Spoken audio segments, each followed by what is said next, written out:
Hi, Alice here. What if you never had to buy another plant or wildflower for your garden? I had three goals: plants that attracted butterflies, those magical beings that kind of flit through the yard, so beautiful, and pollinators, those little things that matter most to the plants and to our farmers. I wanted wildflowers that were healthy and strong and would bloom from spring through fall. And I wanted plenty of plants to share with friends. I've trusted nature to propagate by seed. The majority of plants that drop seeds rely on pollinators such as bees, wasps, and butterflies to help with the pollination process.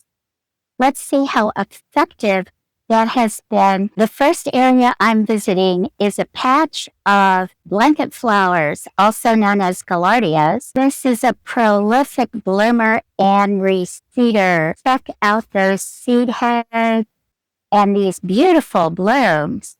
This is a characteristic color of blanket flowers.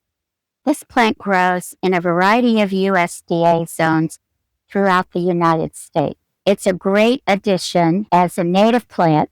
If you can find a native plant or grower or seed source in your area, use those native plants rather than importing plants from other locations because they may not do well.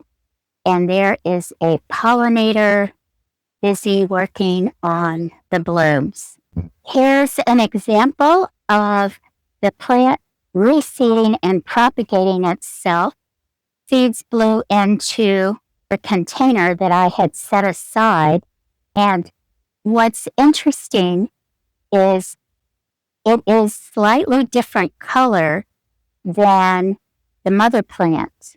So this is what happens frequently when you have plants that are being propagated from seed. You can get slight genetic variations in color, and this one is mostly yellow. Here is another patch of blanket flowers that are growing just across the yard, not too far away, and this one has a variety of bloom colors, and this is all reseeded. I did not plant any plants in this area. So I've got characteristic bloom color. I have more reddish, a little tinge yellow. Here's more red. And these are growing all together. So it'll be interesting to see what the plants look like as they continue to reseed and develop.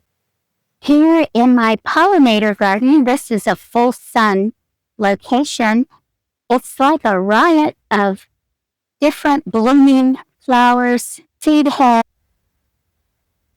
The Rudbeckia hirtas, also known as black-eyed Susan, have reseeded from last year over into this area of the garden, and they probably were carried by the wind, the seeds dropping from a nearby plant, which is now completely gone to seed heads.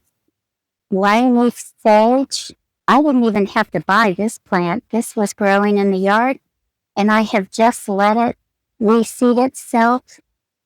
My Stokes aster is more of an early spring bloomer. It added fabulous purplish color, bluish color to this garden. It is covered now with seed heads, and I am looking forward to those propagating themselves. Surprise and delight. This is a beard's tongue. The seeds were carried by wind from the large beard's tongue plants that I have in my circle garden. I did a video on that. You can check that out. Now covered in seed heads. The mulch is not too thick so that if the seeds drop, that there'll be opportunities for them to propagate. It was never planted here. It came from a patch across the garden. This is a river oats. It's a native plant. You can see the seeds hanging off of them, and the seeds dropped. They have developed into more river oats. At first, they looked a little bit like they might be crabgrass, but when I looked more closely, I have river oats that are coming up from seeds. The mulch is very light, so this is where the seeds are dropping, and I will have more river oats forming a beautiful clump. The last plant I want to feature is smooth oxeye sunflower. It's also called false sunflower. Lovely plant, the summer bloomer, considered a wildflower. Here are some of the seed heads. They're a little bit smaller than the ones that I showed you from the pollinator garden. The mulch is not too deep. You can see soil at the base of a plant. So when the seeds drop, hopefully I will have a few plants. There are several keys to my success, but the primary key is the selection of hardy, tough as nails, native plants that are prolific reseeders. And the reason I chose to go with natives for my reseeders is because many cultivars are sterile so that they don't reseed themselves. To propagate them, you need to take a cutting and you root it either in water or in soil. Other keys to success are the spreading of the seeds by wind and not over mulching, having areas where the mulch is really thin and the seeds can drop down and have contact with the soil. Finally, a key to my success is that I don't use pesticides and I don't use herbicides. I rely on visual inspection of my plants. It's fun because I encourage myself to get out and walk around, and I'm enjoying my plants. I can pull up a few weeds as I go, and if I see a problem, I can pick it off.